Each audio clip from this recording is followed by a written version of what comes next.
Hello बच्चों, definite integration में अब आगे चलते हैं and next is definite integral as a limit of infinite sum. मान लिया हमारे पास एक इंटीग्रल है आई ए से लेके बी तक एफ एक्स डी एक्स। अब ये मान लिया एक फंक्शन हो गया y बराबर एफ एक्स, ये a हो गया एंड से ये b हो गया। हमने क्या किया, ये x एक्सेस है, हमने क्या किया इसको इक्वल n पार्ट्स में ब्रेक कर लिया ऐसे करके, ठीक है। ऐसे बीच में एक ही आ जाएगा, फिर एक ही आ जाएगा, फिर and so on and last में ही आ जाएगा। मतलब ये वाला जो लेंथ है इसको हमने n इक्वल विड्थ की स्ट्रिप्स में ब्रेक कर लिया और एक स्ट्रिप का विड्थ मान लिया ये h है, ठीक है। तो अगर n स्ट्रिप्स है तो n इंटू एच बराबर कितना हो जाएगा b माइनस ए। b माइनस ए इस इंटरवल का लेंथ हो गया, एक का लेंथ h हो गया और ऐसे n स्ट्रिप्स हैं, ठीक है। अगर हम x कोऑर्डिनेट की बात करें तो इसका x कोऑर्डिनेट हो जाएगा a प्लस एच, फिर h और आगे ये हो जाएगा a प्लस 2h, फिर ऐसे ये a प्लस 3h। ये मान लिया हमने जनरल उठा लिया a प्लस आर एच और ये अगला हो जाएगा a plus r plus 1 into h and so on.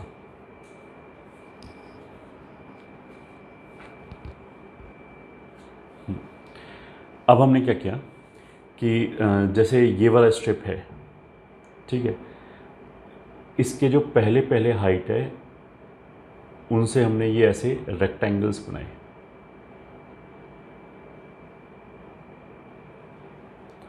ठीक है। नाउ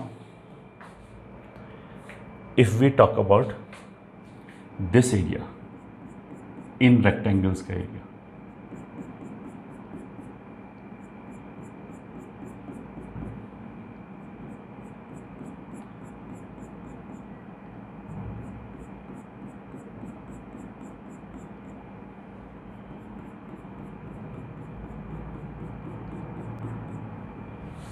नाउ इफ़ इन रेक्टेंगल्स का एरिया अगर हमने निकाला तो वो कैसे निकलेगा, देखो।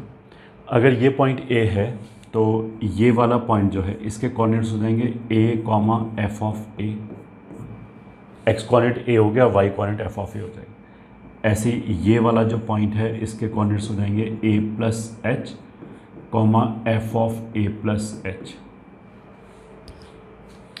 ठीक है। तो ऐसी अगर ये a प्लस आर एच है तो इसके कोऑर्डिनेट्स हो जाएंगे a plus r h comma f of a plus r h. तो area of shaded region will be equals to, पहले रेक्टेंगल का एरिया कितना हो जाएगा, विड्थ h हो जाएगा, हाइट f ऑफ a हो जाएगा, तो h into f of a plus अगले वाला हो जाएगा h into f of a plus h plus and so on, ऐसे ही चलता रहेगा। लास्ट वाला हो जाएगा f of a plus n minus 1 into h. अब अगर इन सब का विड्थ h है तो h को हम कॉमन ले सकते हैं और जो साथ में बचा उसको सिग्मा की फॉर्म में लिख सकते हैं, F of a plus r H और r का वैल्यू 0 से n माइनस 1, ठीक है। अब देखो ये जो है a से b तक एफ एक्स डी एक्स, ये हमें देगा algebraic area under the curve और ये हो गया एरिया ऑफ शेडेड पोर्शन, ठीक है। वो मान लिया एरिया कैपिटल A है। अब इस डायग्राम के हिसाब से ये जो शेडेड पोर्शन का एरिया है एंड कर्व के बीच में जो कर्व के नीचे जो एरिया है ए से लेके बी तक वो एग्जैक्टली बराबर नहीं है। इस डायग्राम के हिसाब से कर्व वाला एरिया ज़्यादा है, क्योंकि ये एरिया छूट गया, फिर ऐसे ये छूट गया, ये छूट गया, ऐसे ही सब छूटते चले जाएंगे। तो इस डायग्राम के हिसाब से जो कैपिटल ए है दैट इज़ लेस देन जो ये वाला एरिया है, एरिया अंडर द कर्व है। ठीक है, तो for finite values of N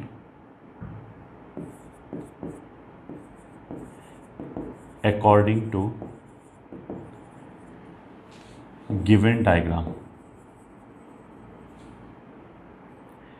I is greater than capital A. I is greater than capital A. अगर देखो ये ऐसे होता,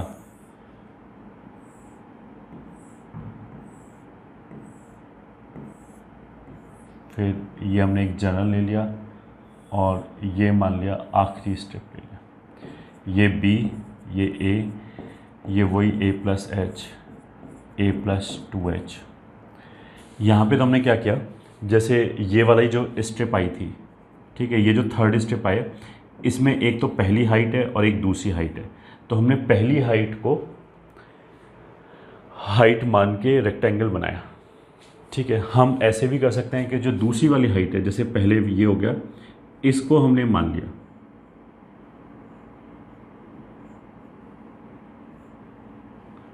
ठीक है, ऐसे भी करके एरिया निकाल सकते हैं।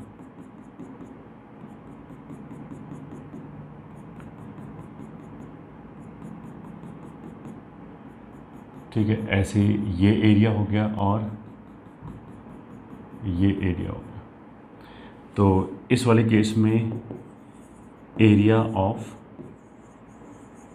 शेडेड पोर्शन मान लिया ये A1 है, तो that will be equals to, इस बार जो पहला रेक्टेंगल आएगा इसकी हाइट आ जाएगी f of a plus H, क्योंकि ये height f of a plus H है, विड्थ तो h ही रहेगी।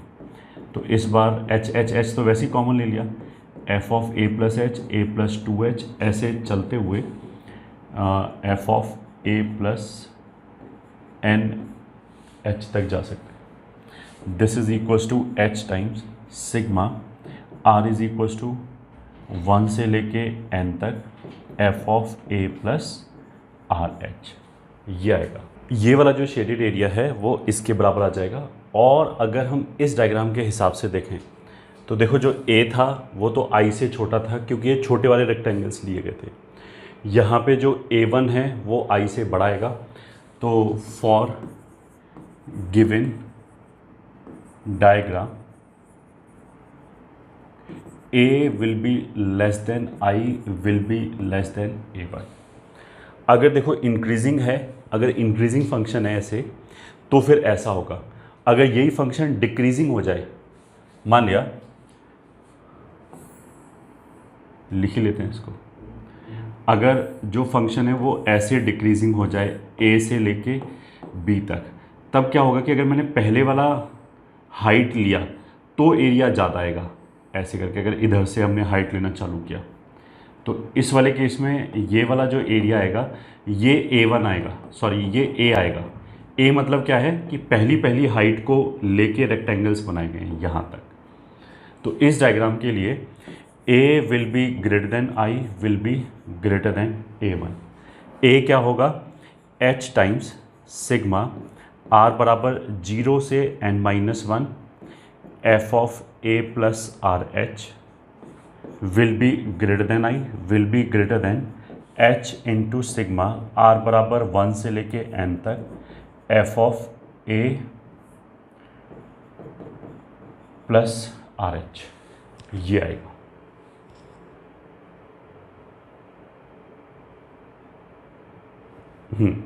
ये एरिया आएगा फॉर डिक्रीजिंग फंक्शन।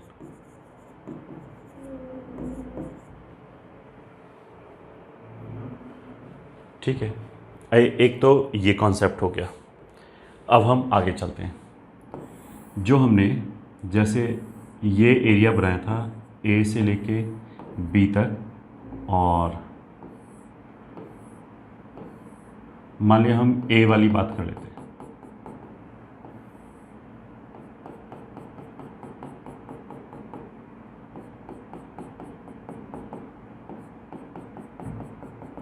ठीक है, ये एरिया ए की बात कर लेते हैं।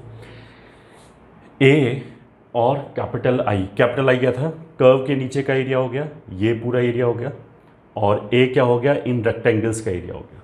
इन दोनों में ये वाला जो पार्ट है वो एरर था, एरर बोलते हैं, एरर बोल सकते हैं, या फिर ये बोलते हैं ये वाला पार्ट डिफरेंट था। अगर मैं केवल इसको बड़ा करके देखूं एक स्ट्रिप को, तो बेसिकली हमने ये एरिया कैलकुलेट किया है, इसकी विड्थ जो है वो h है ऑफ कोर्स, और हाइट तो हमने अगर आर एथ स्ट्रिप लिया है तो a प्लस आर एच हो गया, या a plus r minus one into h. इसमें अगर हम ये करें, ये ठीक है, double the number of partition, ये ठीक है, उसका मतलब है कि h का वैल्यू हम आधा कर दें, तो फिर जो एरर होगा, जैसे पहले तो ये था, ये वाला एरिया था, ठीक है। अब हमने क्या किया, नंबर ऑफ पार्टीशंस को अगर जस्ट डबल कर दें, नंबर ऑफ पार्टीशन मतलब नंबर जो हमने h विड्थ की स्ट्रिप्स ली हैं उनकी बजाय h/2 विड्थ की स्ट्रिप्स कर दें, ये h/2 और ये भी h/2। तो ऐसा करने से क्या होगा कि जहाँ पे पहले ये एक रेक्टेंगल बना था, उसी के अंदर ये ऐसे दो रेक्टेंगल बन जाएगा। अब ऐसा करने से देखो क्या होगा कि ये जो एरर वाला पार्ट था, एरर वाला पार्ट मतलब जो डिफरेंस ये कंट्रीब्यूट कर रहा है in the difference between the rectangles area and area under the curve, ये जो डिफरेंस है ये रिड्यूस हो गया। पहले तो ये पूरा था, अब ये इतना ही बचा, ठीक है। अगेन डबलिंग,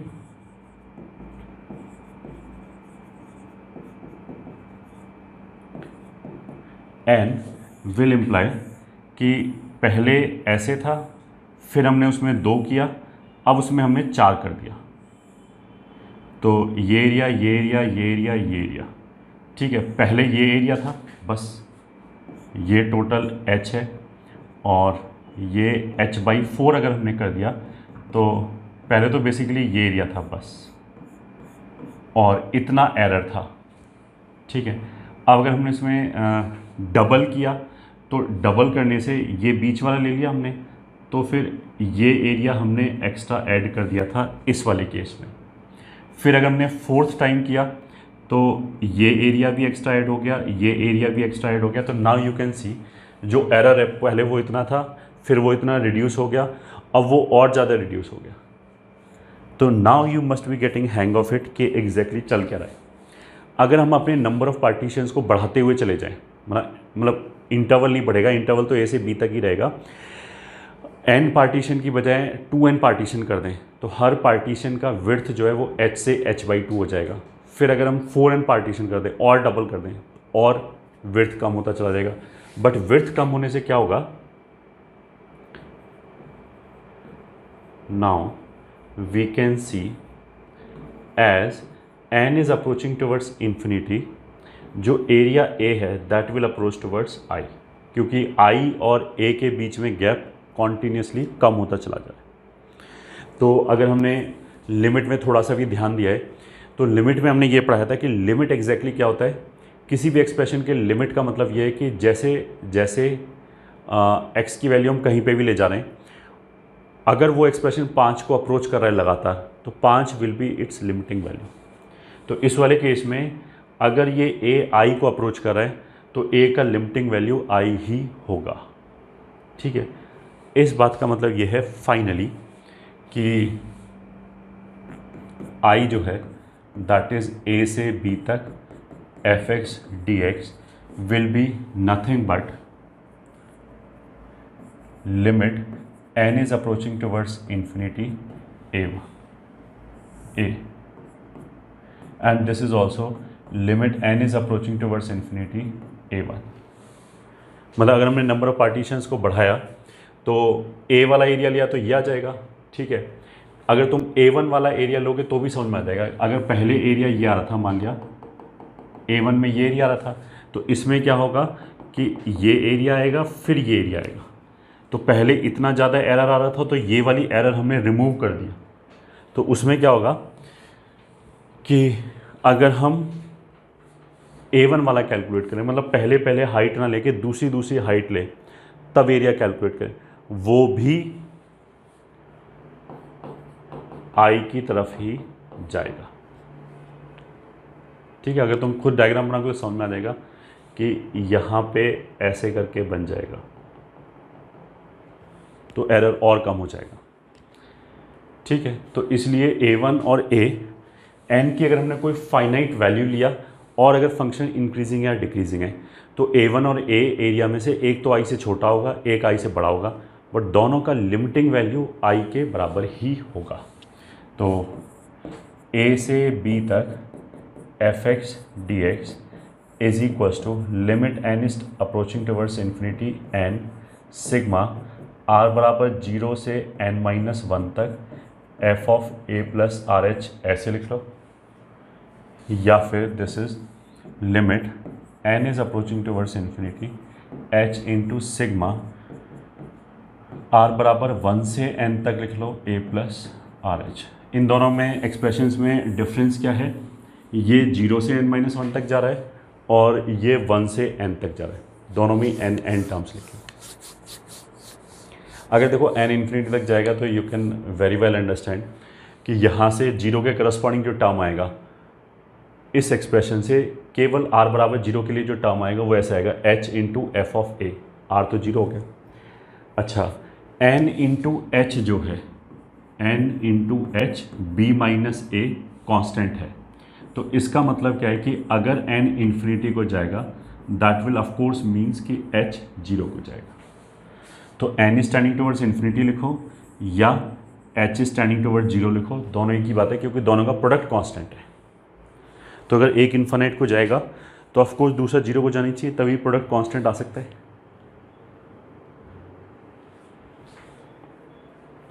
ये हो गया रिजल्ट। ठीक है, ऑफ कोर्स यहाँ पे भी दोनों एक ही बात है, ये भी h स्टैंडिंग टुवर्ड्स 0।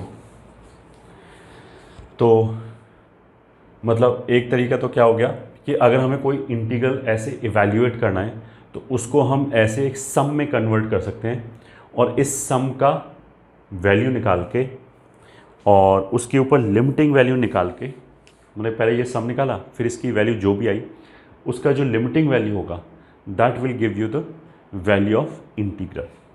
ठीक है, बट ऑफ कोर्स ऐसे करेंगे नहीं जब तक पूछा नहीं जाए।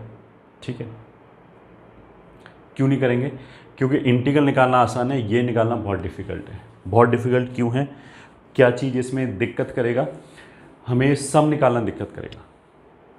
ठीक है, सीरीज़ का सम, हमें कौन कौन सी सीरीज़ का सम आता है, अगर तुम थोड़ा सा ही दिमाग पे जोड़ डालोगे तो बस 3-4 चीज़ें गिन पाओगे। जैसे AP हो गया, ठीक है, GP हो गया, उसका सम निकाल सकते हैं, sigma R square sigma R cube, ये वाले फॉर्मूले का सम निकाल सकते हैं। कुछ सम हम डिफरेंस मेथड से निकाल सकते हैं, ये ठीक है, AGP का सम निकाल सकते हैं। साइन के अंदर या कॉस के अंदर अगर एंगल AP में है वो निकाल सकते हैं। बस ऐसे इसका खत्म। अगर हमने कोई भी जनरल सम लिख दिया तो सम निकालना पॉसिबल नहीं, इंटीग्रेशन करना ईजी है। ठीक है, तो IIT JEE के सिलेबस के अंदर 2 तरह के क्वेश्चन बनेंगे। एक तो थ्योरेटिकली वो ये बोले कि इसको कैलकुलेट करो इस वाले मेथड से, लिमिट वाले मेथड से। ठीक है, तो देखो उसमें ज़्यादा कॉम्प्लिकेट ऑब्जेक्टिव में इसलिए नहीं बन पाएगा क्योंकि अगर हम ज़्यादा कॉम्प्लिकेटेड क्वेश्चन दें तो सम निकालना ही पॉसिबल नहीं हो पाएगा। ठीक है, और अगर हम ऐसा क्वेश्चन दें कि जिसका सम आराम से निकल आए तो ऑब्जेक्टिव में उसको कैसे पता लगेगा कि हमने किस मेथड से किया है, सब्जेक्टिव थोड़ी ना है। फिर तो हम सीधा ऐसे ही इंटीग्रेट करके आंसर बता देंगे। ठीक है, एक क्वेश्चन मतलब विच आई कैन थिंक कि दे कैन मेक, बट अभी तक JEE ने ऐसा बनाया नहीं है कोई भी क्वेश्चन। वो क्या कर सकते हैं कि यहाँ पे एक ऐसा फंक्शन ले लें जिसको इंटीग्रेट करना हमारे लिए पॉसिबल नहीं ना हो। ये ठीक है, मतलब हमारे लिए मतलब हमारे सिलेबस के अंदर ना हो, और उसके करस्पॉन्डिंग जो यहाँ पे सीरीज़ बने सम करने के लिए, उस सीरीज़ का सम वो किसी भी फॉर्म में लिख के दे दें कि evaluate this integral where sum of this series is इतना। Just to check whether we know कि इसको इसमें कन्वर्ट कैसे करते हैं। ठीक है, तो ऐसा क्वेश्चन वो ऑब्जेक्टिव में भी बनाया जा सकता है कि जब तक हम उस सीरीज़ के सम को यूज़ ना करें, मतलब इंटीग्रल को इसमें कन्वर्ट किया फिर उस सीरीज़ के सम को यूज़ ना करें, तब तक आंसर हम ना बता पाएँ। बट ऐसा क्वेश्चन मैंने बोला कि जेई ने अभी तक पूछा नहीं है, ऑब्जेक्टिव में वैसा पूछ सकते हैं। ठीक है, प्रोबेबिलिटी बहुत कम है। जेई के लिए जो फेवरेट क्वेश्चन है और जिसके आने की संभावना बहुत ज़्यादा है वो उल्टा है, कि ऐसे उसने एक सीरीज़ दे दिया और उसने बोला कि निकालो इसका लिमिटिंग वैल्यू निकालो, उसने इंटीग्रेशन का कोई नाम ही नहीं लिया। तो जब देखो पेपर के बीच में आएगा तो लिमिट देख के तो हमारा पहले दिमाग कहाँ दौड़ेगा कि लिमिट वाले मेथड लगाते हैं कि लिमिट का क्वेश्चन होगा। फिर हमने लिमिट वाले सारे मेथड लगा लिए, वो सम ही नहीं हो रहा, मतलब ये वाला जो चीज़ है वो सम ही नहीं निकल रहा। तो फिर मेरे को क्लिक करना चाहिए कि अच्छा ऐसे जो डी आई वाला सम होगा वो हमेशा इन्फाइनाइट को ही ज़्यादा होगा। तो this is also a hint कि अगर एन स्टैंडिंग टुवर्ड्स इन्फिनिटी जैसी चीज़ है, पहले हमने लिमिट के एंगल से उसको निकाल के देखा, नहीं निकला, then we will think of definite integration. और ये क्वेश्चन फ्रीक्वेंटली आता रहता है, मेंस और एडवांस में ये क्वेश्चन खूब आता रहता है। तो लिमिट वाले क्वेश्चन में ये जरूर एक बार चीज़ दिमाग में रखें। अभी तो हम क्वेश्चन करेंगे तो अभी तो it will be very obvious, हमें लगेगा कि ये तो हो ही गया आराम से। बट पेपर के बीच में बैठ के जब हम क्वेश्चन करें तब ये सोचना कि लिमिट का क्वेश्चन डीआई से भी हो सकता है, डेफिनेट इंटीग्रेशन से भी हो सकता है, ये क्लिक करने में बहुत टाइम लग जाता है कुछ बच्चों को। तो इसीलिए बोला कि इसको याद रखा।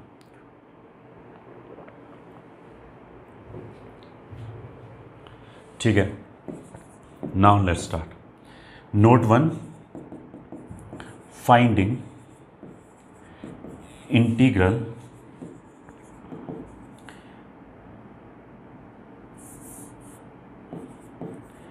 by evaluating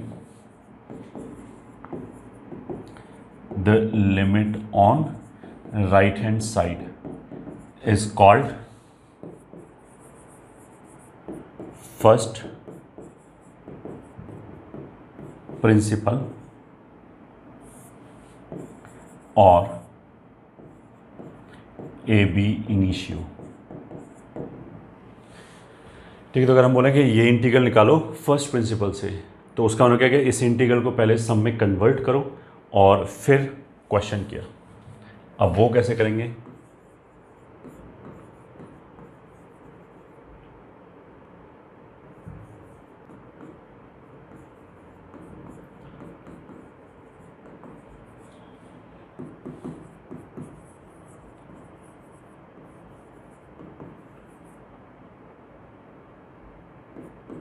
using first principle. ठीक है, फर्स्ट पार्ट 2 से लेके 5 तक e raise to power x dx। Solution, a का वैल्यू कितना हो गया 2, b का वैल्यू कितना हो गया 5। This implies n into H जो b माइनस ए होता है वो कितना हो गया 3। तो 2 से लेके 5 e raise to power x dx।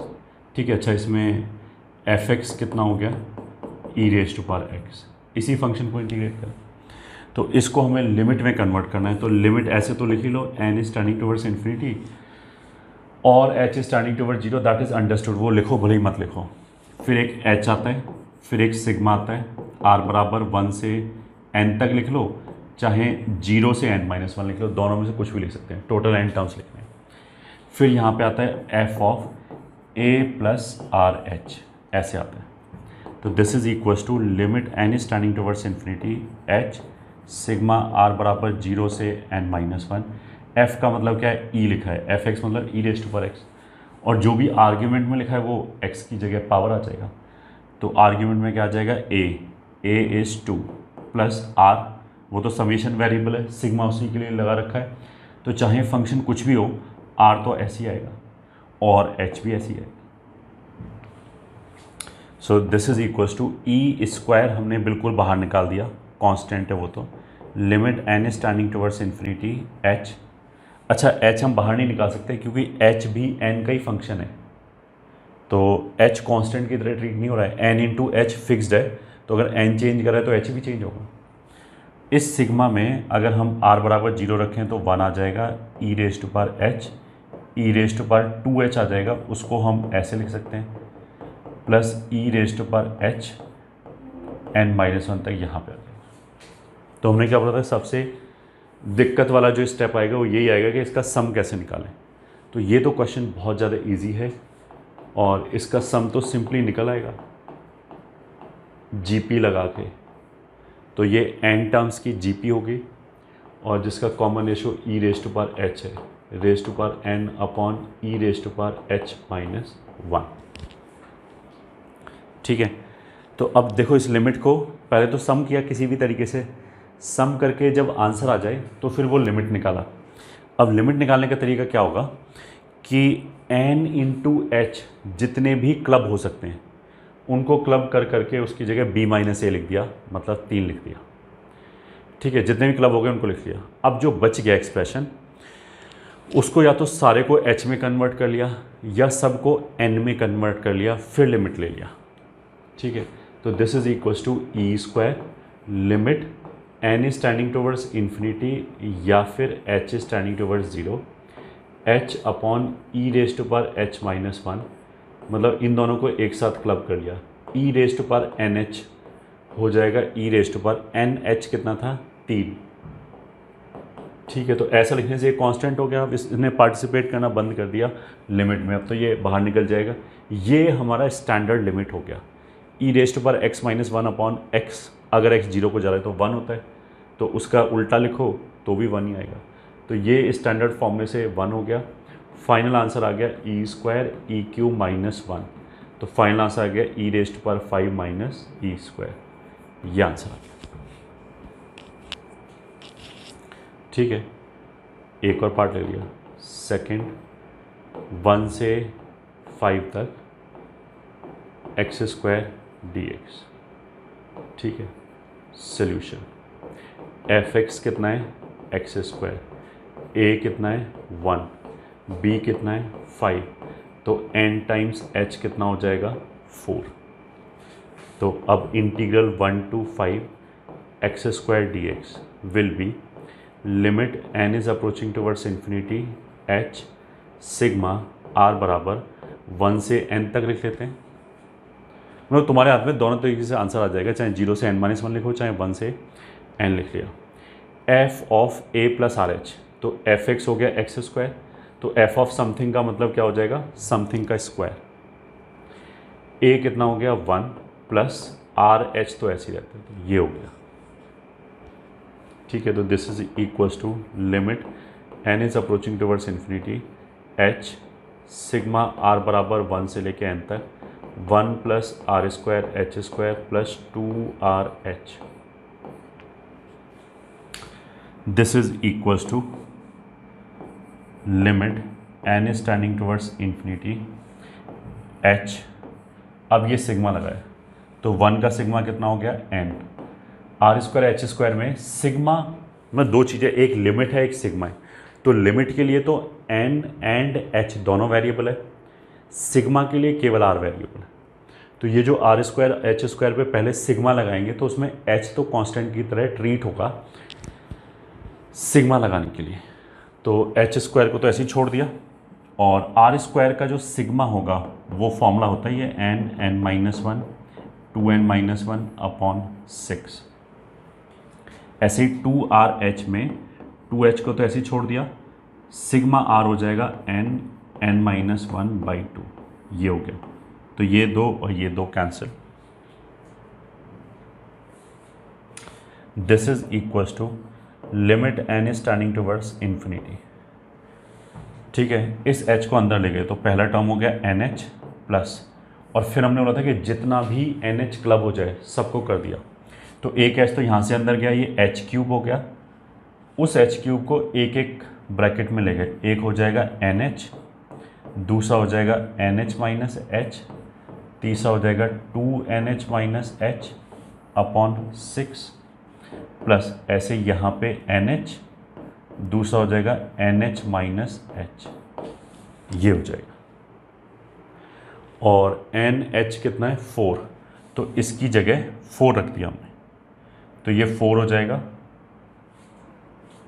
So this is equals to limit n is approaching towards infinity और h इज अप्रोचिंग टुवर्ड्स 0। तो पहला टर्म तो हो जाएगा 4, ये NH, फिर ये 4 माइनस H,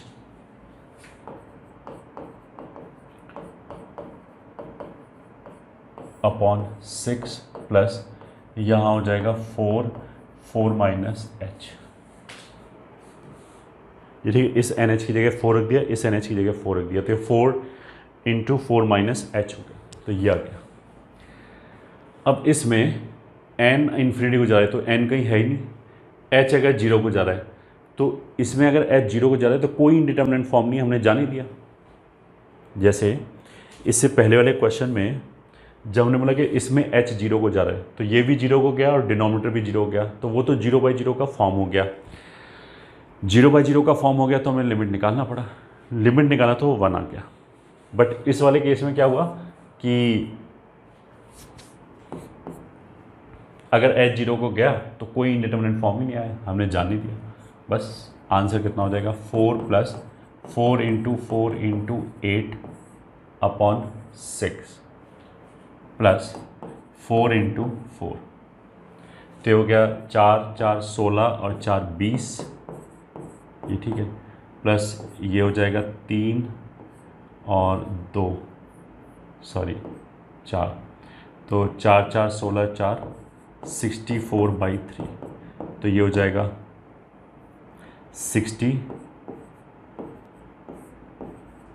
124/3।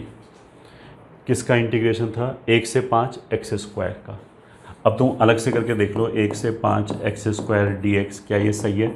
ये आ जाएगा x³ 1 से लेके 5, तो आ जाएगा 125 माइनस 1/3, तो 124/3, तो सही है, मतलब यही आंसर होगा।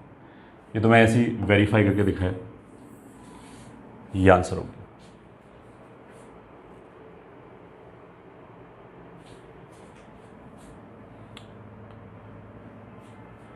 ठीक है, तो एक क्लास ऑफ क्वेश्चन तो ये हो गया जिसमें हमने क्या बोला कि हमें इंटीग्रल दे रखा है, उसको हमने लिमिट्स में कन्वर्ट किया और फिर लिमिट को इवैल्यूएट किया।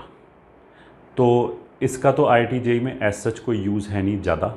ठीक है, एक इस कॉन्सेप्ट पे तो एक आध क्वेश्चन आ चुका है JEE में, तो वो हम आगे करेंगे क्वेश्चन कि ये वाला एरिया ज़्यादा है, ये वाला एरिया कम है, इस तरह के क्वेश्चंस तो आ चुके हैं। ठीक है, बट बाकी ये इवैल्यूएशन करने वाला, मैंने बोला कि ऑब्जेक्टिव में इसका एज सच कोई स्कोप ही नहीं है। ठीक है, अब स्कोप किसका आएगा? उल्टा, कि एक लिमिट दे रखा है, उसको हमने डेफिनेट इंटीग्रेशन में कन्वर्ट किया और फिर उसका आंसर बताया। ठीक है, converting an infinite sum into definite integral, ये ठीक है, and this is important। तो इसमें देखो स्टेप्स क्या क्या होगा। Step 1, express this sum in sigma form, ये ठीक है, जो सम दे रखा है उसको सिग्मा फॉर्म में कन्वर्ट किया। स्टेप 2,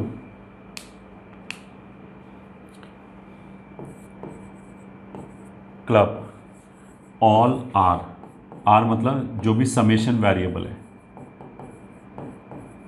मतलब जो हमने सिग्मा में लगाया हुआ ना आर बराबर यहाँ से यहाँ तक। अगर मान लिया क्वेश्चन में उसने आर यूज़ कर रखा है तो हम समेशन वेरिएबल कुछ और ले लेंगे, एस ले लेंगे मान लिया, तो फिर यहाँ एस आ जाएगा।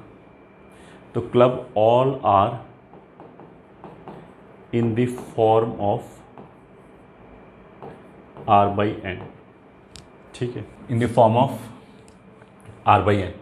एन का मतलब क्या कि नंबर ऑफ टर्म्स एन होगा और वो इन्फिनिट को जा रहा होगा। फिर step 3, now after step 2 we must have 1 by n outside the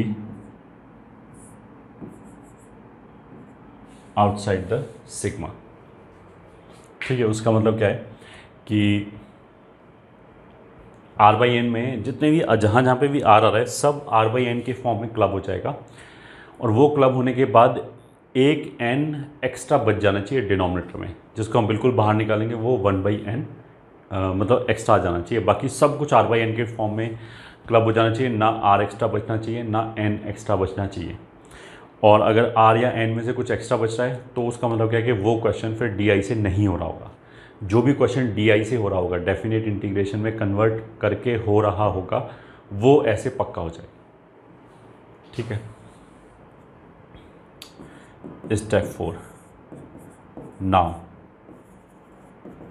convert जो 1 बाई एन है उसको रिप्लेस करके लिख दो dx। Now replace 1 by x with dx। ठीक है, इंटीग्रेशन साइन, सॉरी उल्टा हो गया, सिग्मा साइन विद इंटीग्रेशन। ठीक है, r by n with x। ठीक है, अब ये तो हमेशा ही होगा ऐसा, मतलब इंटीग्रेशन तो होगा ही होगा। जहाँ पे भी r बाई एन लिखा है उसकी जगह x रखा, और सिग्मा के आगे जो भी लिखा हुआ है वो हमारा fx की तरह काम करेगा। अगर हमने r बाई एन की जगह x लिख दिया तो x का एक एक्सप्रेशन आ जाएगा, उसी को इंटीग्रेट करना है। ठीक है, अब इंटीग्रेशन करने के लिए सिग्मा ये इंटीग्रल साइन और dx तो चाहिए होगा, तो ये सब तो ऐसे फालतू लिखा है, मतलब इस पर तो हमें ध्यान देने की जरूरत नहीं, ये तो अपने आप ही आ जाएगा हमेशा। ठीक है, क्वेश्चन टू क्वेश्चन अगर हमने चेंज किया, एक क्वेश्चन से दूसरे क्वेश्चन में गए, तो क्या चीज़ वेरी होगी? ये इनमें से तो कुछ भी वेरी नहीं होगा, dx आएगा ही आएगा, इंटीग्रल आएगा ही आएगा, और x का फंक्शन हम क्रिएट करेंगे ही करेंगे। हमारे लिए एक क्वेश्चन से दूसरे क्वेश्चन में जाते समय क्या क्या डिफरेंट होगा, एक तो लिमिट्स डिफरेंट होगा, एक फंक्शन डिफरेंट होगा। ठीक है, तो फंक्शन तो हमने जैसे बोल दिया कि सिग्मा के आगे जो भी r बाई एन लिखा है उसकी जगह x लिखो, और वो जो x है वही fx, मतलब वो जो x वाला जो एक्सप्रेशन है वही fx हो गया, उसी को इंटीग्रेट करना है।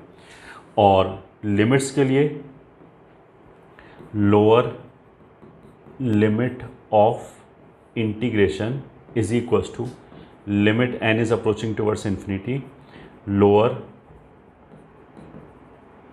Limit of sigma upon n, ये हो जाएगा। एंड ऐसे ही अपर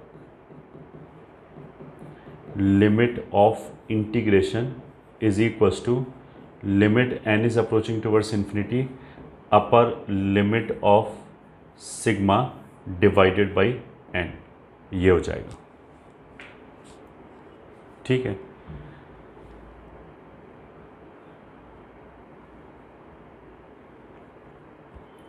ये हो गया आंसर, मतलब ये तरीका हो गया। उसके बाद जो है वो इंटीग्रेट कर लिया। तो अब क्वेश्चंस करते हैं। Evaluate the following limits.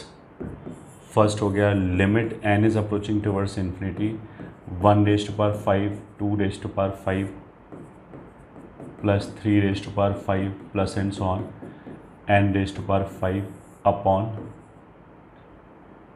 n raised to power 6, ये हो गया। ठीक है, तो solution, this is limit n is approaching towards infinity. Numerator को लिख सकते हैं sigma r raised to power 5, r is equals to 1 से लेके n तक, n raised to power 6। Very simple question. अब देखो, या तो हम sigma r raised to power 5 का फॉर्मूला हमें पता हो, तो वो तो sigma r square sigma r cube के फॉर्मूले ही याद कराते हैं, बस उससे ऊपर जाने की हमें ज़रूरत भी नहीं पड़ती कभी, ये ठीक है। अदरवाइज इस क्वेश्चन को तो हम इसी से करेंगे, limit n standing towards infinity. हमने क्या बोला था कि पहले सिग्मा फॉर्म में एक्सप्रेस किया, वो ये हो गया। उसके बाद सबको जितनी जगह भी आर आ रहा है उसको आर बाई एन की फॉर्म में लिखा, और ऐसा करने से एक 1/n बाहर आ जाएगा, तो वो दिख रहा है। इसमें से अगर मैं एक एन निकाल दूँ तो n⁵ आएगा। उस n⁵ को इस r⁵ के साथ क्लब कर सकते हैं, तो r/n⁵ आ जाएगा। तो ये आ जाएगा 1/n sigma r is equal to 1 से n तक r/n⁵ ये हो गया। ठीक है, अब इसको इंटीग्रल में कन्वर्ट कर लिया। This is equal to, integral में हमने बोला कि इतना तो हमेशा ही आएगा चाहे कुछ भी क्वेश्चन हो। बस अब ये 3 जगह भरनी है कि कहाँ से कहाँ तक इंटीग्रेट करें और किसको इंटीग्रेट करें। तो किसको इंटीग्रेट करें, तो r/n की जगह x लिख दिया, तो x⁵ को इंटीग्रेट करें। लोअर लिमिट 1 जो है, तो lower limit of integration will be limit n is approaching towards infinity, lower limit of sigma upon n, तो that will be equals to, lower limit कितना है 1/n, तो ये तो 0 हो गया अगर n इन्फिनिटी को जाएगा, तो लोअर लिमिट 0 हो गया। अपर limit of integration will be limit n is tending towards infinity, upper limit of sigma upon n, तो अपर लिमिट तो n ही लिखा है, तो n/n कितना हो गया 1, तो ये हो गया 1। ये आ गया 0 से 1 तक x⁵ अच्छा, ये लिमिट और ये सब कैसे आ रहा है, ये बेसिकली यहीं से आ रहा है, जो बेसिकली ये लिखा था हमने। सिग्मा को उल्टा फंक्शन में कन्वर्ट करें, फंक्शन को इधर कन्वर्ट करना, वो तो हमने यहाँ पे 1-2 क्वेश्चन किए थे, वो हमने बोला ज़्यादा इंपॉर्टेंट नहीं है। इसको उधर कन्वर्ट करना, वो ये अभी बताया जा रहा है।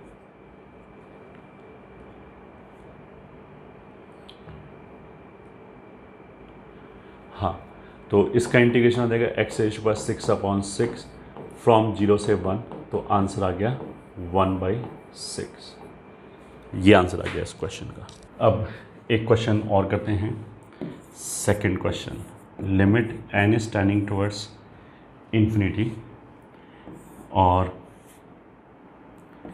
1 + 1/1² plus n², 1 + 2/2² plus n², 1 + 3/3² plus n² plus and so on. और मान लिया ये जा रहा है 1 + 3n/10n², ये क्वेश्चन है मान लिया। ठीक है, तो सबसे पहले स्टेप 1 वही हो गया कि इसको r की फॉर्म में लिखा। तो r की फॉर्म में कैसे लिखेंगे, सिग्मा 1 + 1, 1 + 2, 1 + 3 ऐसे करके,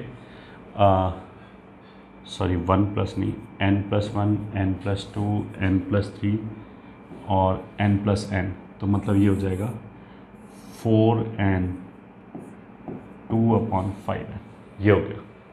ठीक है, क्वेश्चन ये n + 1, तो जो जनरल टर्म हो जाएगा वो हो जाएगा n + r/r² plus n², r बराबर 1 से लेके, अब देखो बहुत सारे बच्चों की ऐसे हैबिट होती है कि वो विदाउट देखे ना हमेशा n लिख देंगे। n लिखने से पहले एक बार वेरीफाई करो कि क्या ये मैच हो रहा है। अगर ये n तक जा रहा है तो n + n कितना हो जाएगा 2n, और n² + n² हो जाएगा 2n², तो लास्ट वाला टर्म 1/n होना चाहिए, वो तो नहीं है, वो तो 2/5n है, तो मतलब ये n तक तो नहीं जा रहा।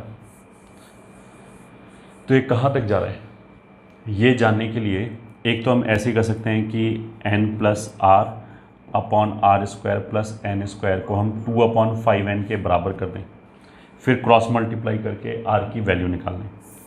और एक यूजली जो जा रहा होगा मोस्ट प्रोबेबली, ठीक है, आप क्वेश्चन बनाने के तो कुछ भी बना सकते हैं, बट मोस्ट प्रोबेबली अगर n तक नहीं जा रहा तो 2n तक, 3n तक ऐसे ही कुछ जा रहा होगा। तो अगर मैंने 2n रखा तो n + 2n 3n हो जाएगा, और 2 2 4 और 1 5 हो जाएगा, तो 3n/5 टाइप आ जाएगा, तो ये तो नहीं आएगा। अगर n की जगह हमने 3 रखा तो 3n + n 4n हो जाएगा, और 9n² + n² 10n² हो जाएगा, 4n/10n², तो ऊपर नीचे 2 कैंसिल करेंगे तो ये मैच कर जाएगा। उसका मतलब क्या है कि ये कहाँ तक जा रहा है, 4n तक जा रहा है, सॉरी 4n तक नहीं 3n तक जा रहा है, तभी n + 3n 4n हो गया, और 9n² + n² ये हो गया। तो इसका ज़रूर ध्यान रखें, ये एक छोटा सा ट्रिक खेला जा सकता है तुम्हारे साथ एग्जामिनेशन में, तो इस बात का जरूर ध्यान रखें कि पूरा कॉन्सेप्ट भी आता हो फिर भी हम आंसर गलत निकाल के आ जाएं, तो दैट इज़ नॉट डन।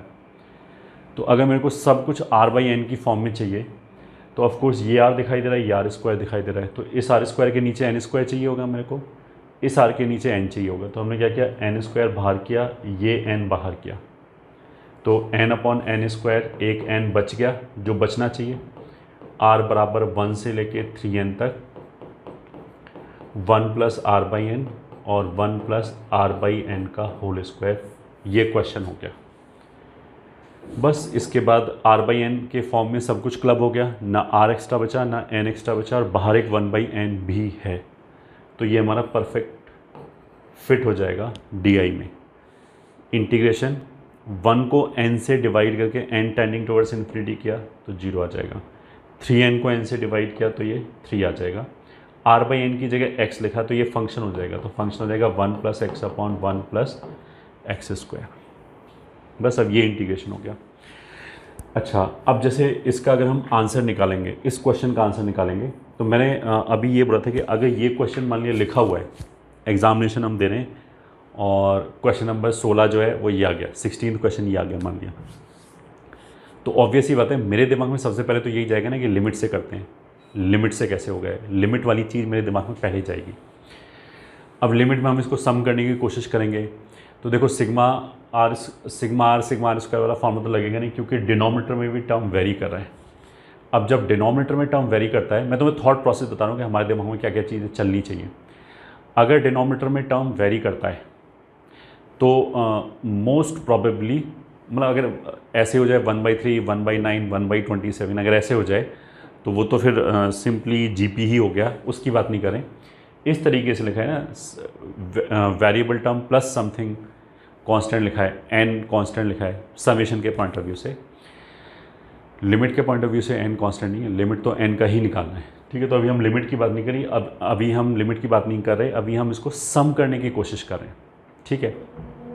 तो कमिंग बैक टू दिस, अगर डिनोमिनेटर वेरी करे तो मेरे दिमाग में क्या जाना चाहिए कि शायद डिफरेंस मेथड लगेगा।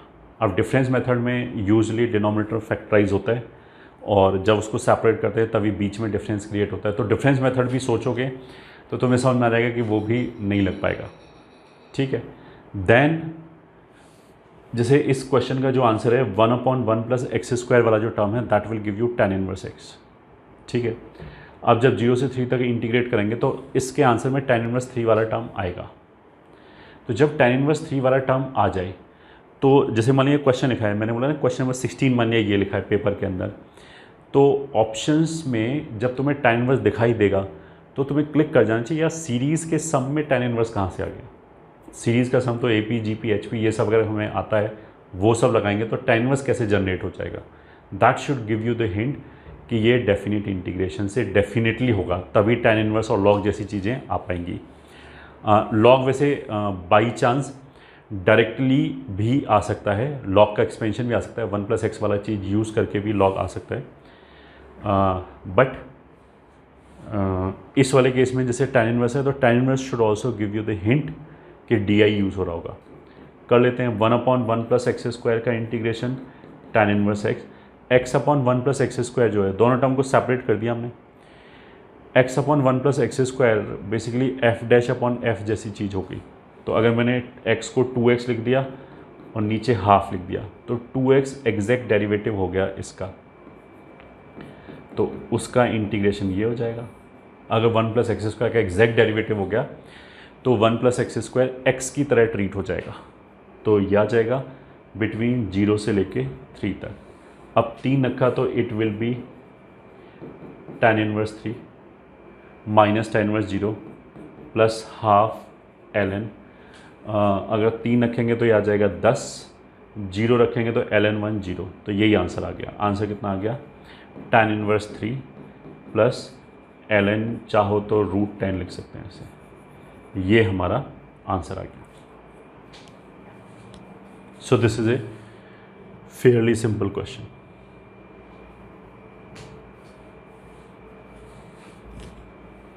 ठीक है, ये हो गया हमारा सेकंड क्वेश्चन। अब हम चलते हैं थर्ड क्वेश्चन की तरफ। Limit n is tending towards infinity and 1 upon n square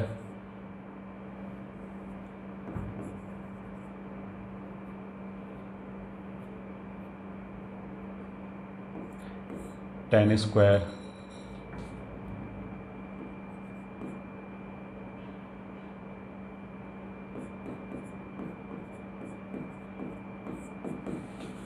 two upon n square tan square pi by 4 2 square upon n square plus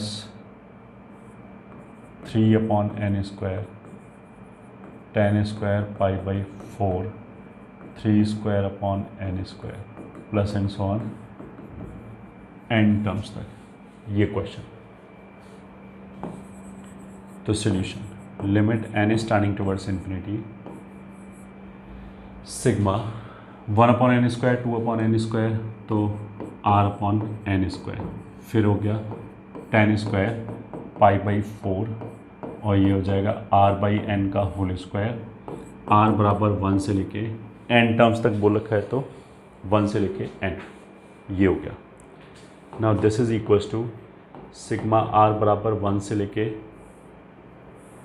n तक limit n is tending towards infinity. इसमें से एक n हमने बाहर निकाल दिया 1 by n r by n tan square pi by 4 r by n का whole square. तो ये हमारे एग्जैक्ट DI मतलब डेफिनेट इंटीग्रेशन वाले फॉर्मेट में आ गया कि सब कुछ r बाई n के टर्म्स में लिखा हुआ है, एक बाहर 1 बाई n है, तो बस कन्वर्ट कर लिया इसको हमने इंटीग्रेशन में। This is equals to integration dx, ये तो आएगा ही आएगा। लिमिट्स और फंक्शन चाहिए, लिमिट्स 1 और n है तो वो 0 और 1 हो जाएगा, बाहर जो r बाई n लिखा है उसकी जगह x आ जाएगा इसकी जगह, और अंदर आ जाएगा tan square pi by 4 into x square dx, तो विच इज़ इक्वल्स टू, अब इस पाई बाई 4 एक्स स्क्वायर को हमने 1 मिनट के लिए t रख दिया, तो पाई by 4 2x dx will become dt, तो x dx will become 2 upon pi dt, ये तो चला ही गया, और यहाँ आ गया tan स्क्वायर t, x 0 रखने पे 0 1 रखने पे पाई बाई 4, ये इंटीग्रेशन हो गया। तो this is 2 upon pi, tan square को हम क्या लिखेंगे 0 से pi by 4 sec square t minus 1 dt, that is 2 upon pi sec square t का integration tan t minus t 0 से pi by 4, this is 2 upon pi by 4 रखेंगे तो tan pi by 4 कितना होता है 1 माइनस पाई बाई 4, 0 रखेंगे तो दोनों ही 0, तो ये आंसर हो गया 2 upon pi minus pi cancel half, और this is 4 minus pi upon 2 pi, ये हो गया हमारा आंसर।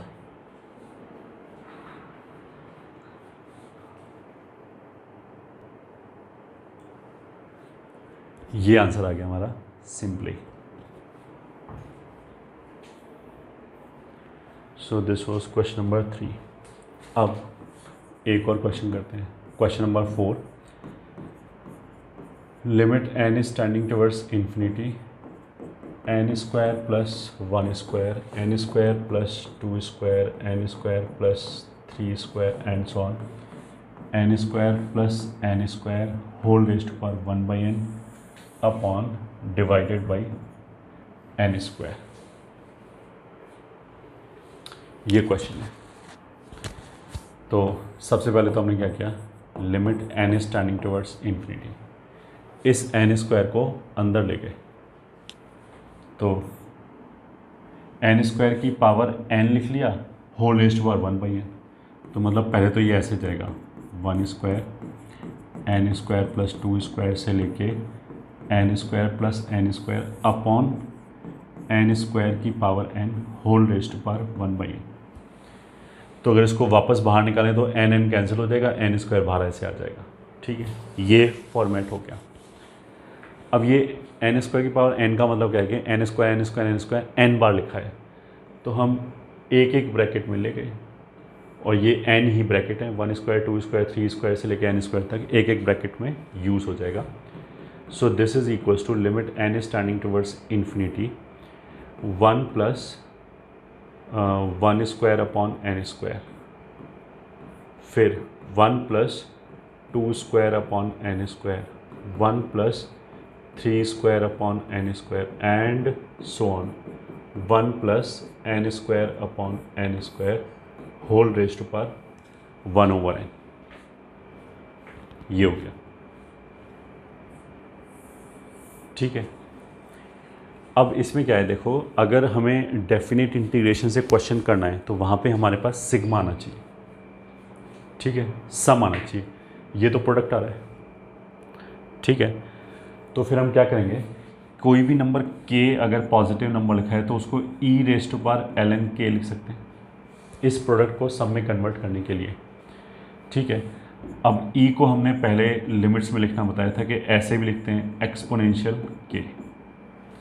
तो यहाँ से हमें ये समझ में आया कि कोई भी एक्सप्रेशन लिखा है अगर वो पॉजिटिव है तो उसके आगे एक्सपोनेंशियल ln ऐसे लिख सकते हैं।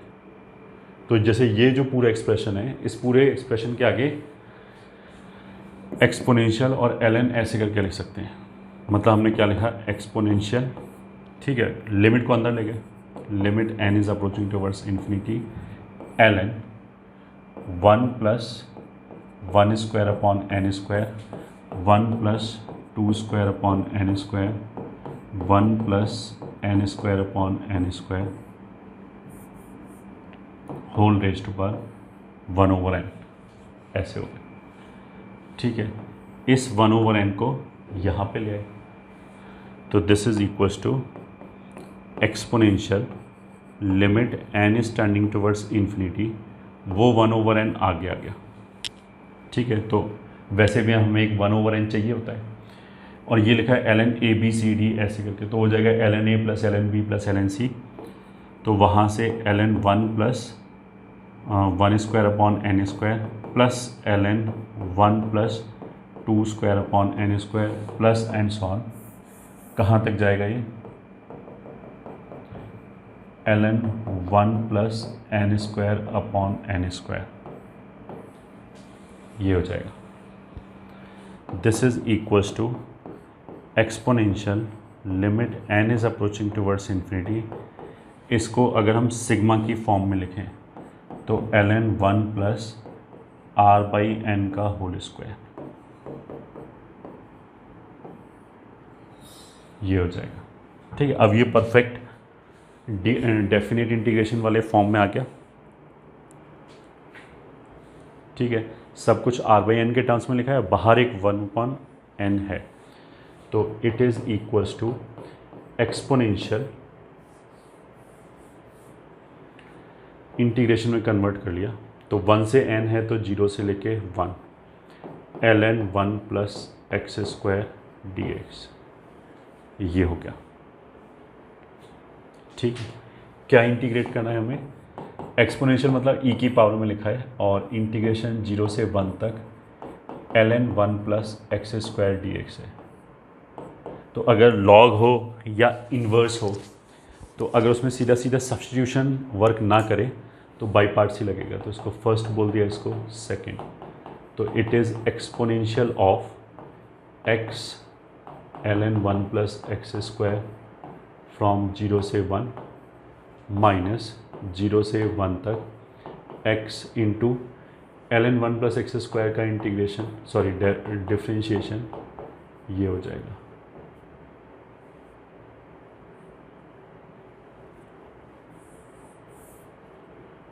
Into 2x upon 1 plus x square, ये हो गया। Now this is equals to exponential के अंदर अगर इसमें 1 रखा तो ये 1 हो गया, ये ln2 हो गया, ln2 माइनस 0 से लेके 1 तक, ये 2x² हो गया। तो 2 ऊपर जो x² लिखा है उसमें +1 -1 किया, तो +1 -1 से ये हो गया dx। तो जब LCM लोगे तो 1 + x² - 1 ऊपर x² बच जाएगा जैसे वहाँ लिखा हुआ है, ये इंटीग्रेट हो जाएगा आराम से। This is exponential of ln2 minus twice of 1 का integration x tan inverse x from 0 से 1, तो exponential ln2 minus twice of 1 रखा तो ये हो जाएगा 1 माइनस tan इनवर्स 1 इज़ π/4, 0 रखा तो 0, बस यही हो गया। ठीक है, मतलब अब ये कैसे लिखा है, e⁻ ln2 माइनस 2 प्लस π/2, ये हो गया। पावर को अलग कर सकते हैं, e⁻ ln2 अलग कर दिया, so it is e⁻ ln2 अलग कर दिया इंटू e⁻ π/2 माइनस 2।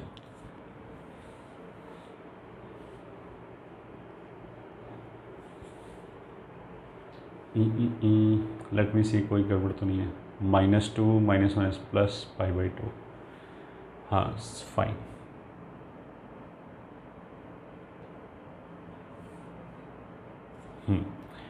ई और ln कैंसिल हो गया, ये 2 आ गया, और e की पावर में ये हो जाएगा π-4/2, ये आंसर आ गया।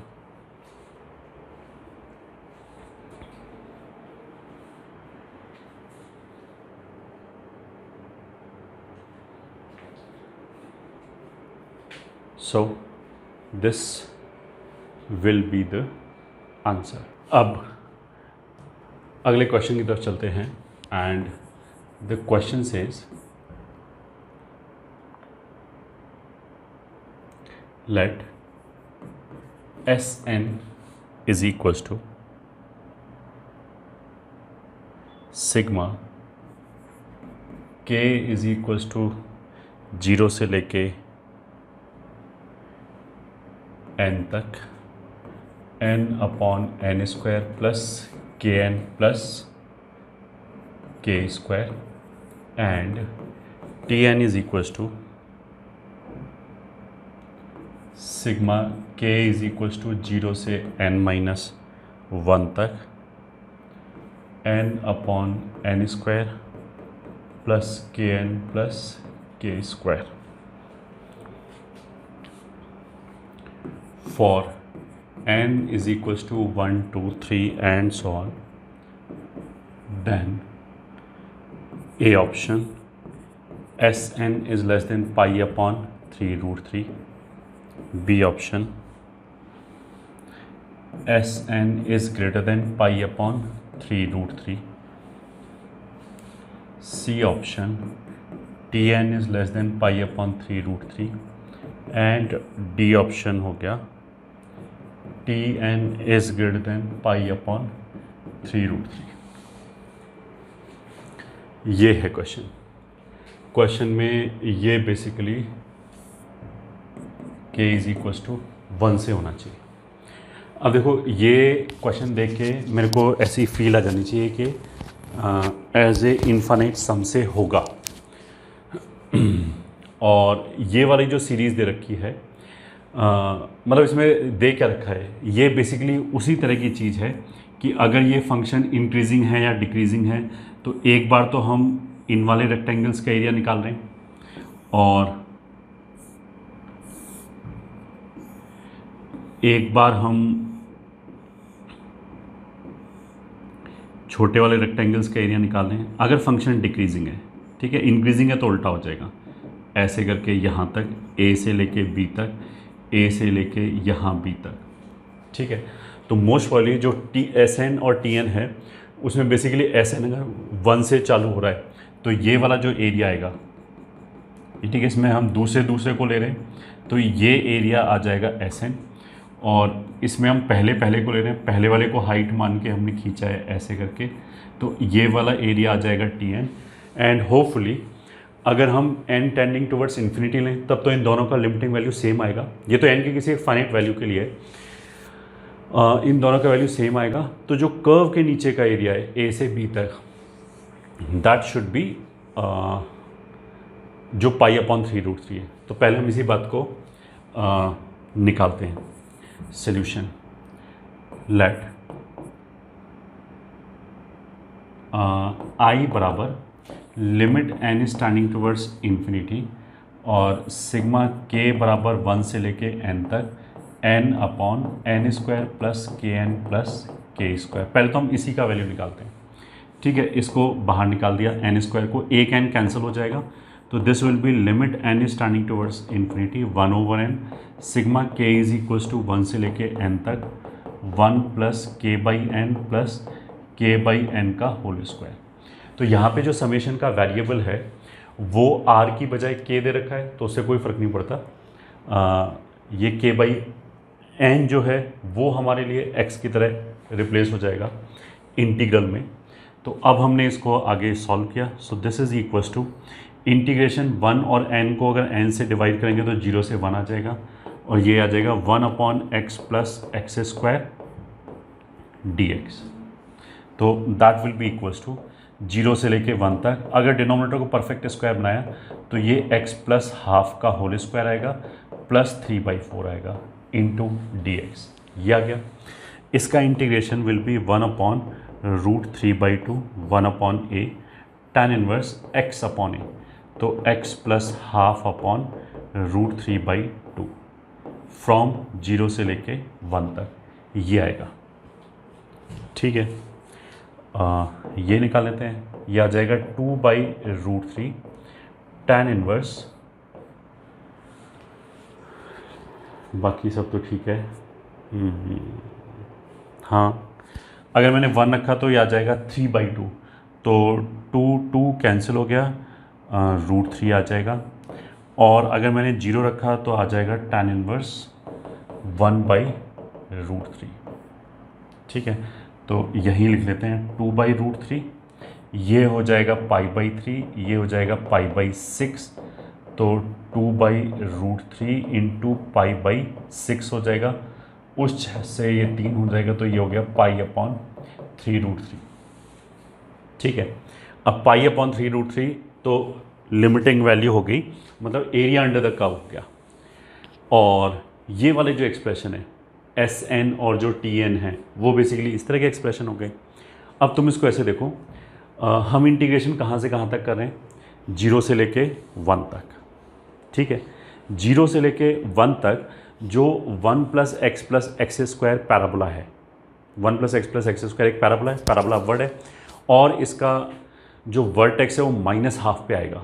तो 0 से लेके 1 तक तो ये लगातार इंक्रीजिंग फंक्शन है। तो अगर मैं y is equals to 1 plus x plus x² का ग्राफ ड्रॉ करूँ तो वो तो कुछ ऐसे आएगा। ठीक है, मेरे को एग्जैक्टली ये तो मैं समझाने के लिए ड्रॉ कर रहा हूँ, एग्जाम में तो तुम्हें ये ड्रॉ करने की ज़रूरत ही नहीं है।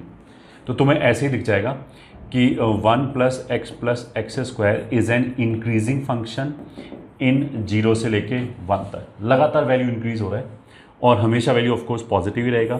तो दिस इम्प्लाइज इसका जो रेसिप्रोकल है वो एक डिक्रीजिंग फंक्शन हो जाएगा इन 0 से लेके 1 तक। तो डिक्रीजिंग फंक्शन हो जाएगा तो इंडीड ऐसा ही ग्राफ बनेगा।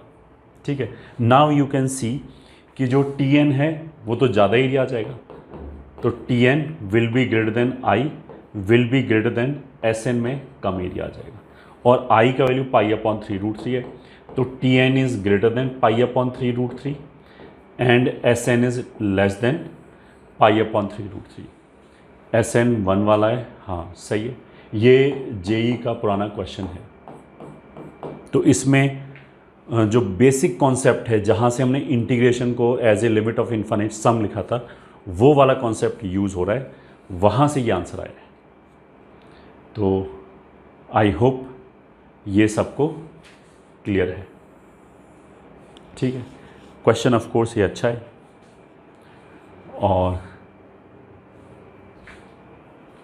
समझने की कोशिश कर लिया, अगर समझ में आए तो अच्छी बात है, otherwise you can skip it.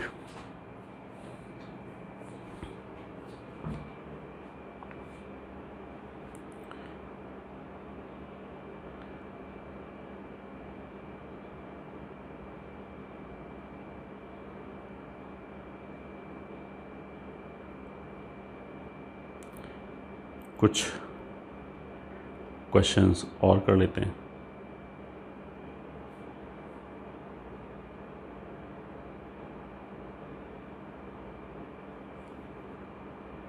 मतलब इस टॉपिक से रिलेटेड नहीं है, अब तो जनरल क्वेश्चन है।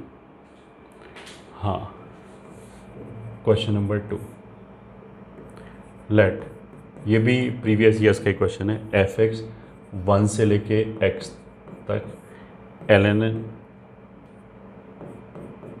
t upon 1 plus t d T,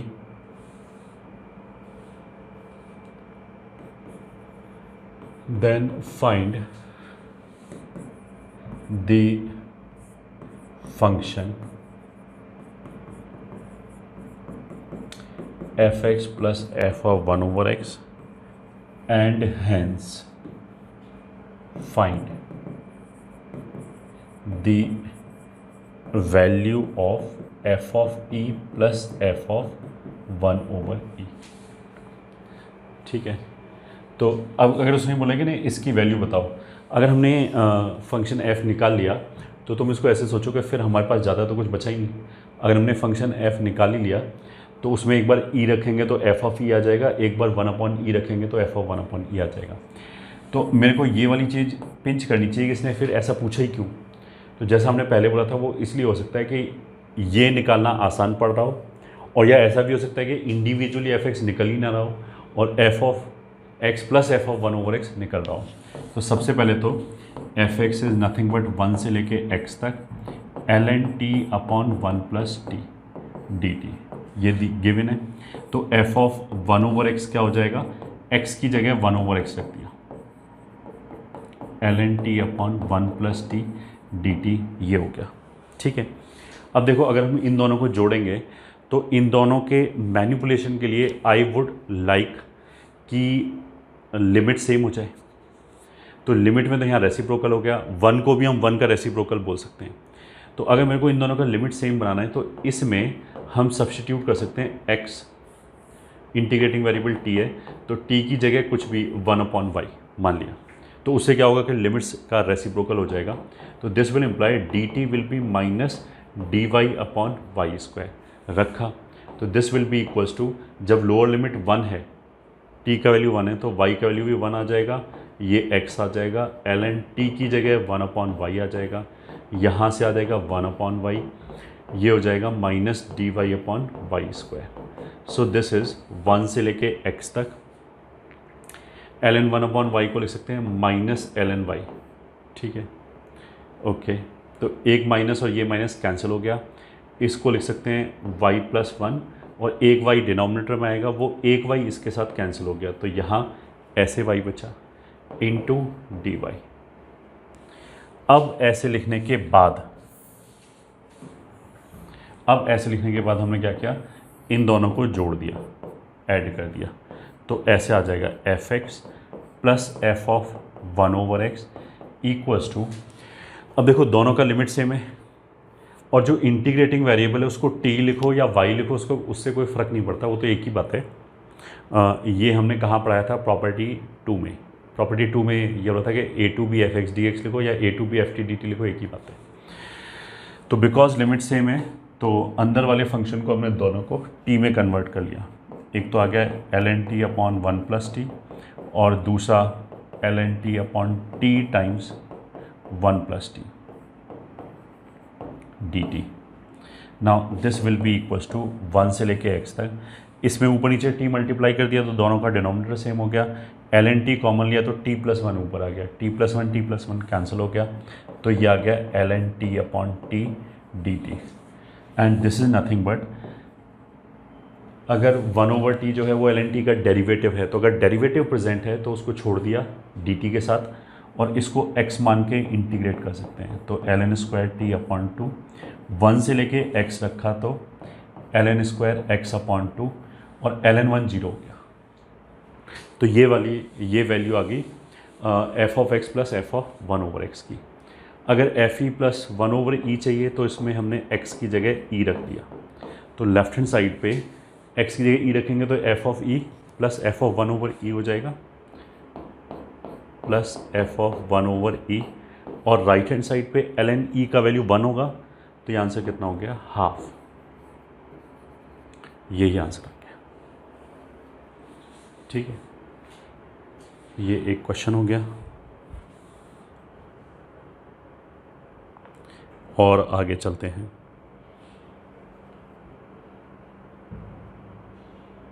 ये क्वेश्चन थोड़े से हायर साइड पे है, तो अगर हमें समझने में दिक्कत आ रही है तो we can leave also.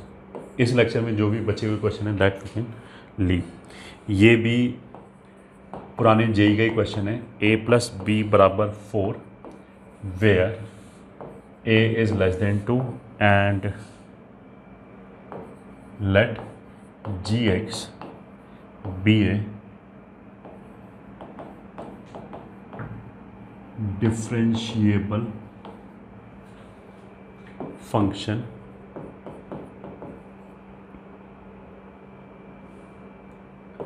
such that dgx upon dx is greater than 0 for all x. Then prove that a to b gx dx plus a to b नहीं, 0 to a and 0 to b gx dx increases as b minus a increases। ये question है। ठीक है, मतलब उसने a plus B 4 बोला है, तो इफ़ेक्टिवली जो b की वैल्यू है वो 4 माइनस a हो गया। a 2 से छोटा है, तो सोल्यूशन में क्या दे रखा है, a प्लस बी बराबर 4 and a less than 2 implies b is equals to 4 minus a and it is greater than 2। तो this implies b is greater than a। पहला तो ये हो गया। ठीक है, अगर a प्लस बी का सम 4 है, ठीक है, तो अगर मैंने b इंक्रीज़ किया तो ऑफ कोर्स a डिक्रीज हो जाएगा। ठीक है, and also given g dash is greater than 0, ये दे रखा है। अब मेरे को ये प्रूव करना है कि ये जो फंक्शन है, ठीक है, ये इंक्रीज़ करेगा अगर b माइनस ए इंक्रीज़ करे। ठीक है, तो टू प्रूव क्या है, उससे पहले ये मान लेते हैं, लेट इस एक्सप्रेशन को i बोल लेते हैं, i बराबर, ताकि बार बार इतना बड़ा एक्सप्रेशन ना लिखना पड़े, gx dx plus 0 to b gx dx। ठीक है, अब टू प्रूव क्या है, to prove i increases as b minus a increases।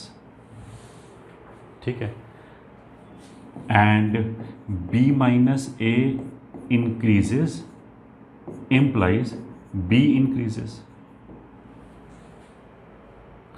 ठीक है, तो अगर मैंने ये प्रूव कर दिया कि जो i है वो b का इंक्रीजिंग फंक्शन है, तो अगर b को इंक्रीज़ करेंगे तो ऑफकोर्स a डिक्रीज़ होगा, और जो b और a, मतलब तुम ऐसे देखो, ये मान लिया a है, ये b है, अब मैंने अगर इसको इंक्रीज़ किया तो ये डिक्रीज़ हो गया। ठीक है, अगर ये डिक्रीज़ हो गया तो इन दोनों के बीच में गैप तो और इंक्रीज़ हो गया। तो अगर मैं b माइनस ए को c बोल दूँ तो ऑफकोर्स जैसे जैसे b इंक्रीज़ होगा वैसे वैसे c भी इंक्रीज़ होगा, वैसे वैसे इन दोनों के बीच का गैप भी इंक्रीज़ होगा।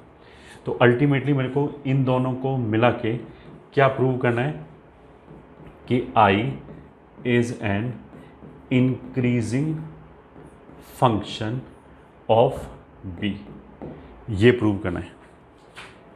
अगर ये प्रूव हो गया तो हो गया प्रूव।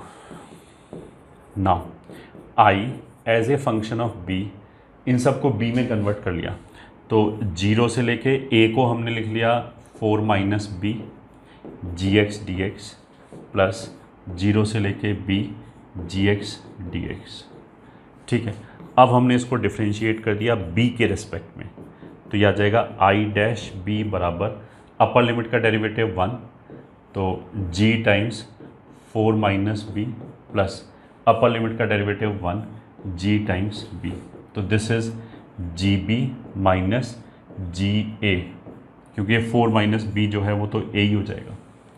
अब देखो बी ए से बड़ा है, ठीक है, और जी इंक्रीजिंग फंक्शन है, तो जी इंक्रीजिंग फंक्शन होने का मतलब क्या है,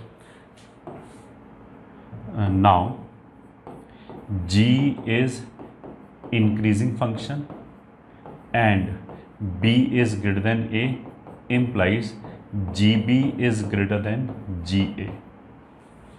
ठीक है, इसको यूज करके हम बोल सकते हैं दिस इज ग्रेटर देन 0, तो that implies I dash b अगर ग्रेटर देन 0 है तो that means I as a function of b is increasing function. ये हमारा इंक्रीजिंग फंक्शन प्रूव हो गया, बस यही आंसर हो गया।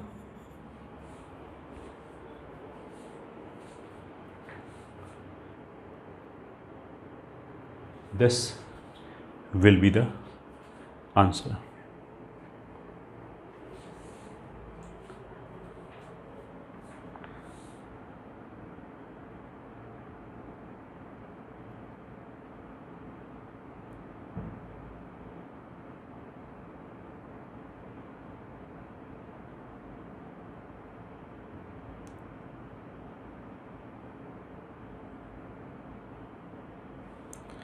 और एक आध क्वेश्चन देख लेते हैं।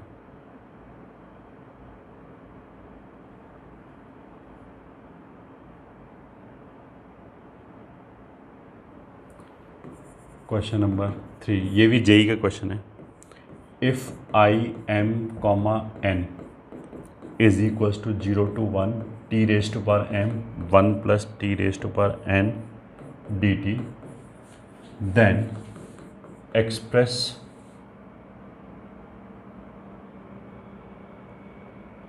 आई m comma n in terms of I m plus 1 comma n minus 1। Solution, अब ये तो देखो काफ़ी इजी क्वेश्चन है। आई एम कॉमा एन जो है वो है 0 से 1 t raise to power m 1 plus t raise to power n d t. मेरे को यहाँ पे एम एक इंक्रीज़ करना है, इस पे पावर बढ़ाना है, इस पे घटाना है, तो सीधी सी बात है, इसको फर्स्ट बोल दो, इसको सेकंड बोल दो, और बाई पार्ट्स लगा दिया, तो it is equals to t raise to power m plus 1 upon m plus 1 1 plus t raise to power n from 0 से 1 minus n upon m plus 1 0 से 1 t raise to power m plus 1, और इसका जो derivative है वो ये आ जाएगा। इसमें 1 रख दिया तो दिस इज इक्वल्स टू, ये तो 1 हो जाएगा और ये हो जाएगा 2, तो ये हो जाएगा 2 रेज टू पावर एन, और 0 रखने पे तो ये पूरा 0 हो जाएगा, तो 2 raise to power n upon m plus 1 minus n upon m plus 1। इसमें देखो दो आर्ग्यूमेंट है एम और एन। पहला जो आर्ग्यूमेंट है वो टी पे पावर है, दूसरा आर्ग्यूमेंट है वो 1 प्लस टी पे पावर है। तो उस लॉजिक से टी पे पावर एम प्लस 1 है, तो पहला आर्ग्यूमेंट एम प्लस 1 हो जाएगा, दूसरा आर्ग्यूमेंट एन माइनस 1। बस यही आंसर हो गया। यही बोला था उसने कि इसके टर्म्स में एक्सप्रेस करो, तो कर दिया हमने।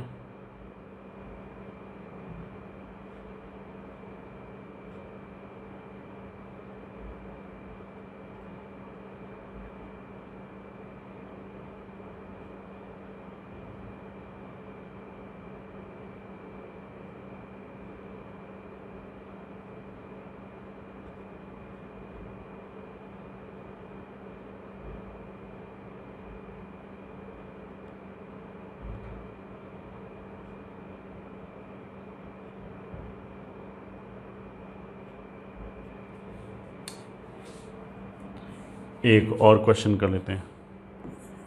Question evaluate 0 to 1 ln root 1 plus x plus root 1 minus x d x. ये देखो 1988 में आया था 5 मार्क्स का और 2021 में आया है 4 मार्क्स का।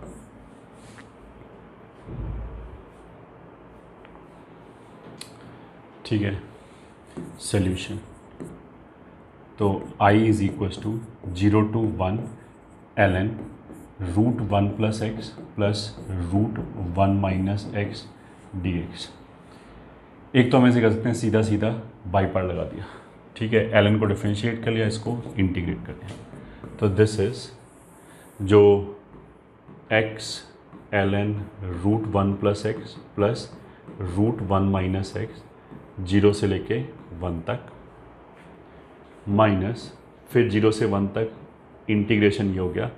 ln का डिफ्रेंशिएशन एक तो हो जाएगा ऐसे 1 plus x plus root 1 minus x, फिर इसी रूट वाले का डेरिवेटिव पहले का हो जाएगा 1/2 रूट 1 प्लस एक्स, दूसरे वाले का हो जाएगा 1/2 root 1 minus x d x. 1 minus x को डिफ्रेंशिएट करेंगे तो एक माइनस और आएगा, वो माइनस ये हो गया, ऐसे हो गया।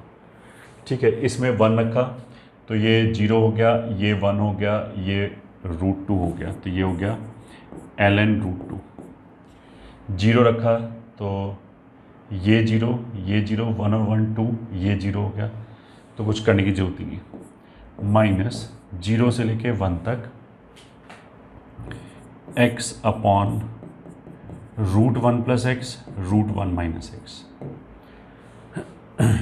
और इसमें अगर हमने एलसीएम लिया तो आ जाएगा root 1 minus x root 1 plus x upon 2 root 1 minus x square d x, ये आ जाएगा। ठीक है, तो अब हम ऐसा कर सकते हैं कि इसको रैशनलाइज कर लें। तो this is ln root 2 minus 0 से लेके 1 तक x अपॉन ये root a plus root b लिखा है, तो ऊपर नीचे root a minus root b से मल्टीप्लाई कर लें, तो बेसिकली इसका स्क्वायर हो जाएगा। ठीक है, इसको पहले उल्टा लिखा, माइनस जो आया उस माइनस से इसको प्लस कर दिया, तो इसमें प्लस वाला पहले आ गया, माइनस वाला बाद में आ गया, तो इसमें भी प्लस वाला पहले और माइनस वाला बाद में into root 1 minus x square d x. ठीक है, और 1 2 और पहले से लिखा हुआ था। इसमें कितना होगा, 1 1 कैंसिल हो जाएगा, x और x 2x हो जाएगा, तो x ऊपर नीचे कैंसिल हो गया, तो नीचे 4 बचेगा। This will be ln root 2 plus integral 0 से 1 तक, ऊपर वाले का स्क्वायर कितना आएगा 1 minus x plus 1 plus x minus 2 root 1 minus x square, और डिनोमिनेटर में कितना आएगा 4 root 1 minus x square d x.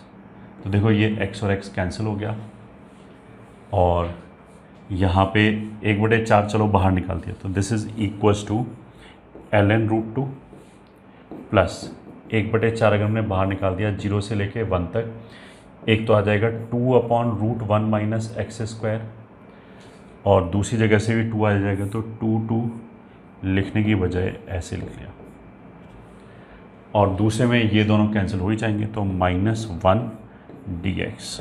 तो this is ln root 2 plus half of sine inverse x minus x from 0 से 1। 0 रखने पे तो दोनों 0 हो जाएगा, 1 रखने पे this is ln root 2 plus half of 1 रखने पे ये हो जाएगा π/2 माइनस 1। तो नेट आंसर हमारा ऐसे हो जाएगा ln root 2 plus π/4 minus half. This will be the answer. अब देखो इसमें x की जगह वैसे हम cos 2 थीटा भी रख सकते हैं, बट उससे कोई खास फ़र्क पड़ेगा नहीं, कट पिट के कैलकुलेशन लगभग इतनी ही रहेगी, कोई खास फ़र्क नहीं पड़ेगा। That also you can try कि मतलब 1 + x रूट के अंदर देखा और 1 - x रूट के अंदर देखा, तो हमारे दिमाग में और क्या आ सकता था कि cos 2 थीटा रख देते हैं, तो दैट विल ऑल्सो वर्क।